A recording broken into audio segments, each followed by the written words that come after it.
little peekaboo view. I am in love with this view.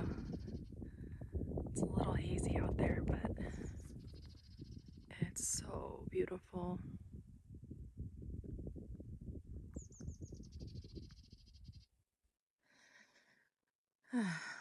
This is the hike today. It's just bumpy, hilly, slippery dirt road. And my tummy hurts, so I'm going real slow and stopping a lot.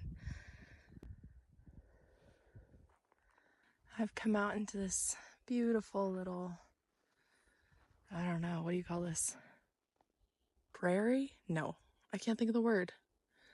I don't know, whatever this flat area is in this valley, in this canyon. It's pretty. But not a lot of water here, so I think I have to go another 0.5, hopefully. Someone said there's some pools of water up ahead, so I'm really hoping, because I have just a couple sips left of water, and I feel pretty dehydrated from my stomach ache and being sick.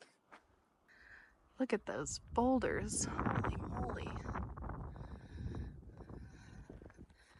Yeah, once I get to water, I'm just gonna sit down, drink some liquid IV, see how I feel and how much further I want to go today, because I'm feeling a little sick. So I don't want to push myself too much. Anyways, look at this old thingy. It's so cool. I don't know what it is. Old mining equipment, I guess. Here's my water. It looks pretty clear despite being so green. And I'm thirsty, so.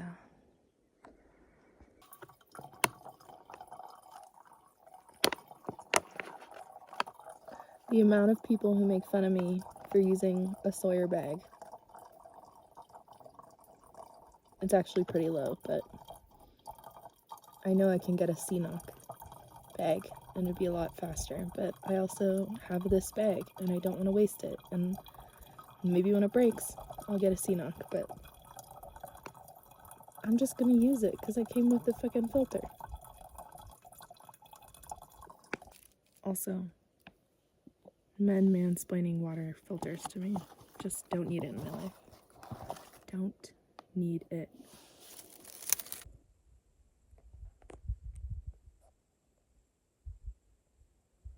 Hello, buddy.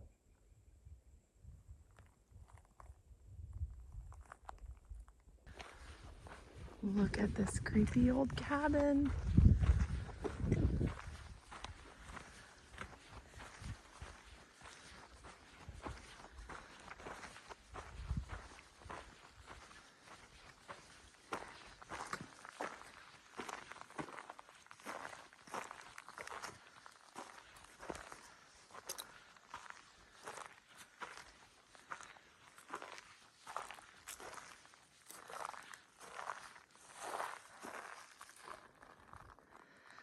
Oh, very cool.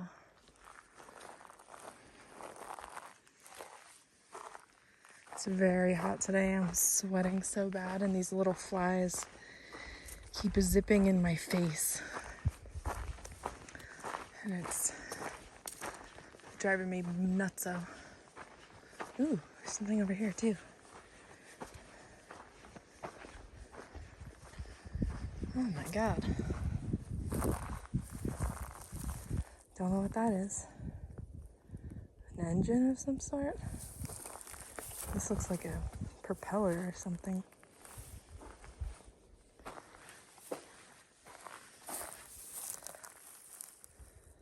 Wow.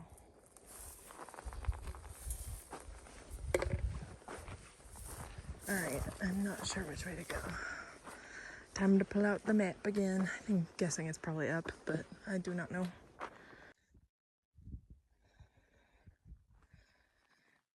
This section's very beautiful. But mostly I'm just focusing on,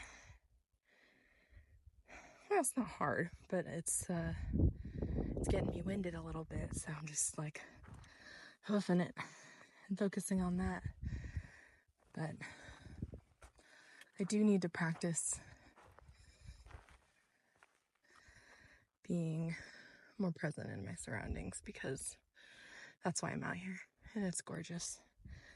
But it's just hard when I'm, especially on days like today when I'm not feeling well and have to stop frequently, to be in that mindset. But I'm trying.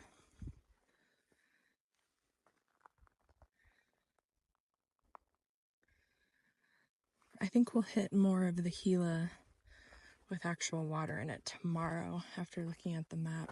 Oh, fuck. Snake.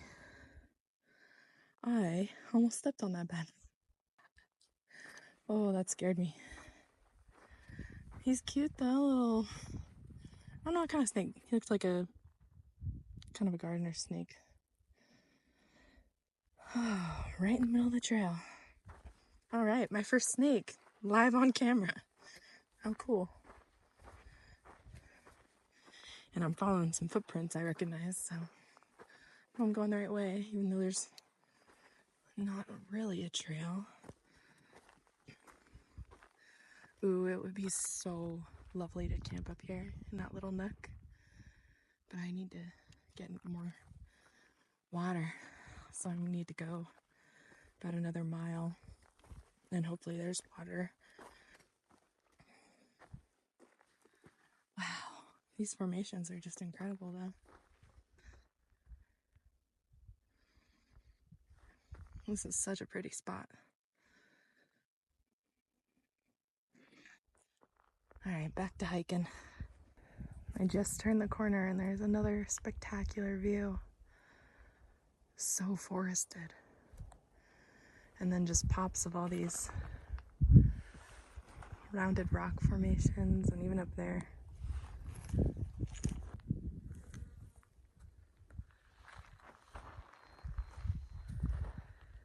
This is gorgeous. I can't get over it. And it's kind of hazy. It's like it's giving Great Smoky Mountains a little bit in the distance. A little blue haze out there. Wow, it's so beautiful. Sometimes it's just hard for me to be optimistic, and it's when I'm climbing uphill and I'm not enjoying it,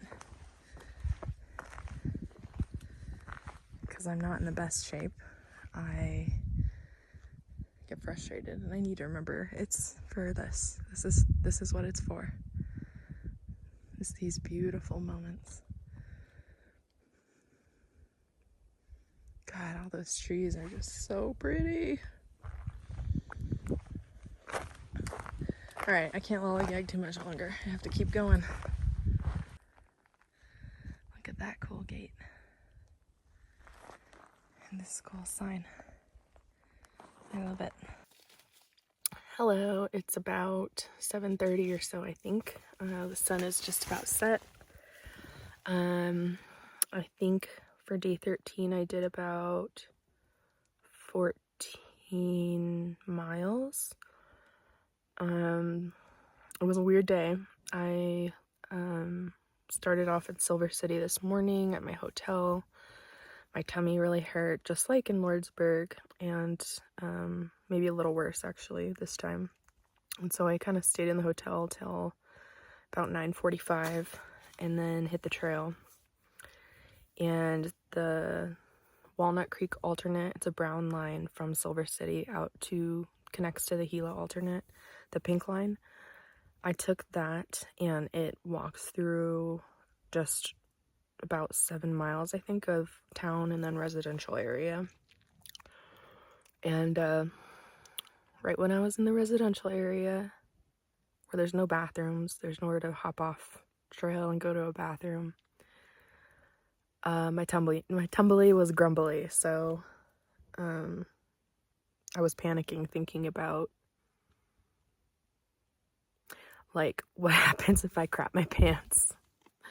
Or, I have to have food in my teeth. I just ate trail mix. Or, like, can I sneak off into a ditch and, like, go poop, basically, because it felt like almost an emergency at that point. That morning at the hotel, like, yeah, my stomach was super upset. So when I hit the trail, I took Pepto-Bismol. I took 2 little Pepto-Bismols. Kind of helped stave it off for the first 4-ish miles. And then I was, like, panicking about what was going to happen. And, sorry, this is a long story. Ugh, bugs coming in.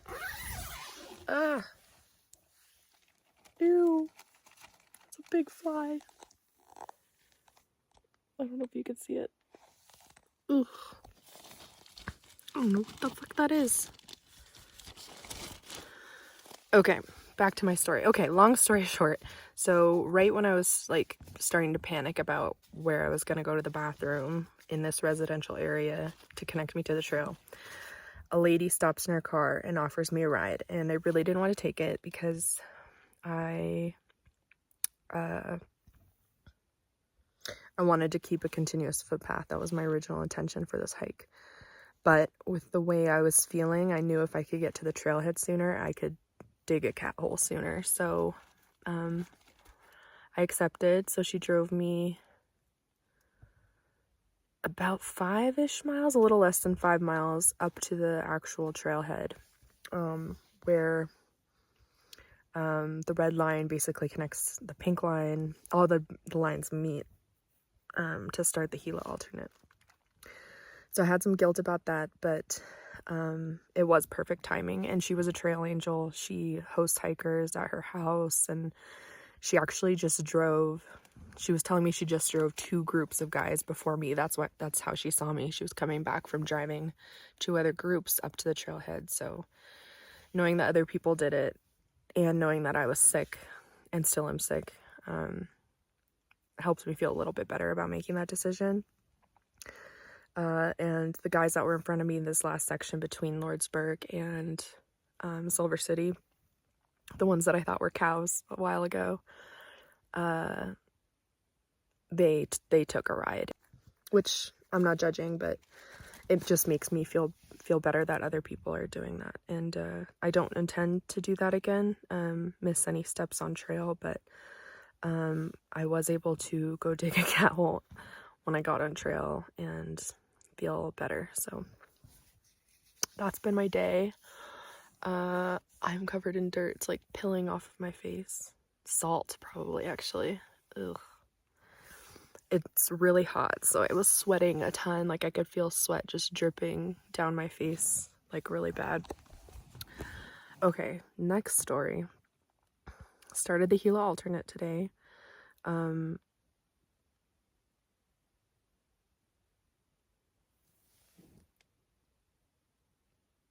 feel like I hear voices.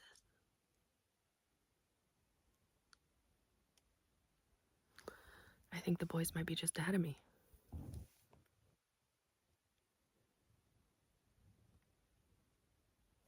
I'm not sure. Okay, but I'm gonna be a little quieter. Okay, so I started the Gila Alternate today. It's been really dry. I was anticipating filling my water at a local park in the residential area, but the lady drove me past it, so I only had about 1.5 liters of water because I was anticipating getting water before hitting the trailhead. So I've kind of, on top of having tummy troubles that is dehydrating me and not having a lot of water, I'm very dehydrated today, and I can really feel it. I have a headache. My lips feel like SpongeBob when he's out of water, and it's just been, yeah, I'm dehydrated for the first time, for real. So, God, this is a long story. I'm so sorry. I looked at my Far Out app and found water source, potential water source. It looked like a water cache. Someone says, oh, there's water bottles by a tree. Another source says it's like there's a spring there. So hold on, I need to get more comfortable and I'll finish this story. Okay, finishing the story. So I had water ahead of me on the Gila Alternate.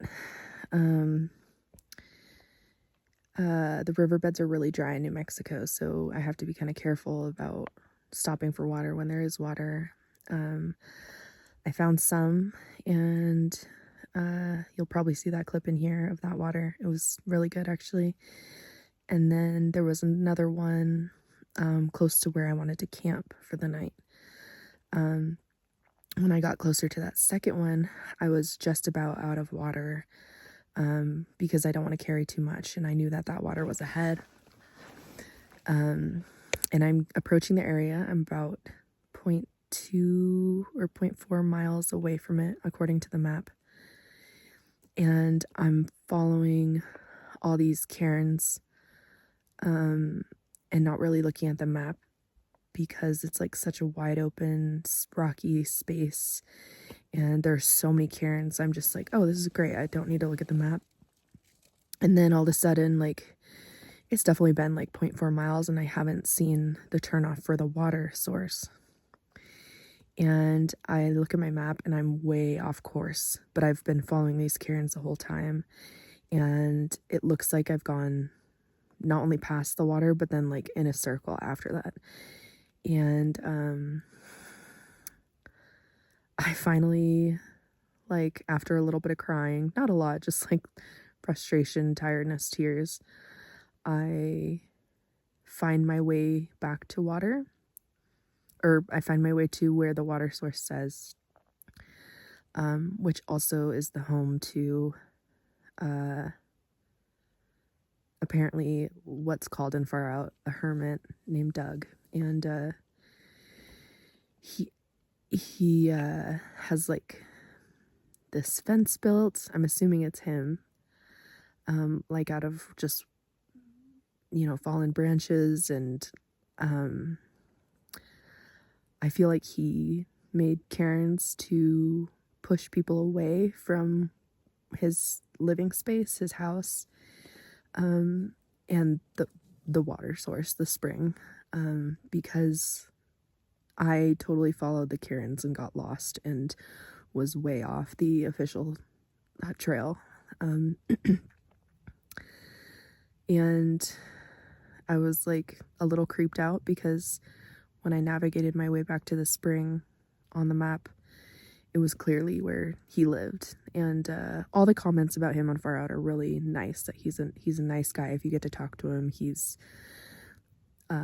you know, super friendly, like known in the trail community. But as a solo woman, I'm always intimidated by men, especially like if they're living out in the woods. So as I approach the spring, there's like clearly signs he's living there, and that's his house. And I feel like I'm trespassing, even though it's on the map that there's water there. There was no cache. I don't know what that person about a week ago was talking about, but there was barely even a spring. It was clearly this person had made like a piping system to get water themselves, not to share with hikers. And then the spring was just a tiny pool of stagnant water, and I got it. It's very green, but it was either get it or hike into the night to the next water source. And I don't feel good. I'm already dehydrated, so I got it. But the whole situation just kind of creeped me out a little bit. Even though he's supposed to be nice, like the sun is setting. Again, I'm a woman. I don't know where any other hikers are. I haven't seen any today, so I just feel very vulnerable and alone today. And I didn't see him. I definitely saw that he was living there and like his stuff. And then I just got a little bit of water and beelined out of there. I got maybe like not even a full liter, just so I have something tonight if I start feeling sick again. So that's kind of it. It's been a wild day. I'm sorry for this long story, but there we are. That's my trail experience today, I guess. And now I'm just drinking water with electrolytes, trying to stay hydrated. I had a tiny bit of trail mix left over from lunch, so I had that for dinner. I don't feel like eating food. I mostly just wanted to like have a little bit of something, but I'm just gonna drink water and see how I feel tonight. And unfortunately tomorrow there's like a big climb out of the canyon, so first thing, so that's what I'm looking forward to in the morning. I kind of hope I leapfrog with those guys again, just so I don't feel so isolated and alone. Like I said before, canyons kind of give me anxiety, and the Gila Alternate is basically all in a canyon following a river, so this is really challenging for me. It'd be nice just to know that there are other humans that I know in the vicinity, even if we aren't hiking together. But the good news is I will only have 2 more days to reach Doc Campbell's, and I'm really looking forward to that. I would love to try the hot springs there, and just seems like a really cute little area, so I'm very excited for that, and there will be people there. Yeah, I hope this doesn't sound like I'm having the worst time ever. I'm definitely not. It's just, it's been mentally challenging and physically challenging, honestly. Everything after Lordsburg has been just more challenges. The first 5 days to Lordsburg were so easy and so fun, even with the windstorm, like such a blast. And now I just kind of like am battling my anxiety a little bit. So that's that. It's making me stronger. It's still so beautiful out here. But that's the reality of hiking. It's not perfect rainbows, sunshines, crushing miles, eating ramen bombs. It's dealing with your stuff. Wherever you go, there you are. So that's day 13. Sorry for rambling. I hope that's somewhat interesting to someone. And then I want to say thank you to Vince and Christina for being so supportive while I'm out here. It means a lot to me and keeps me strong while I'm dealing with this shit. So thank you. Love you both. Yeah, that's day 13. I will see you tomorrow for day 14. Bye.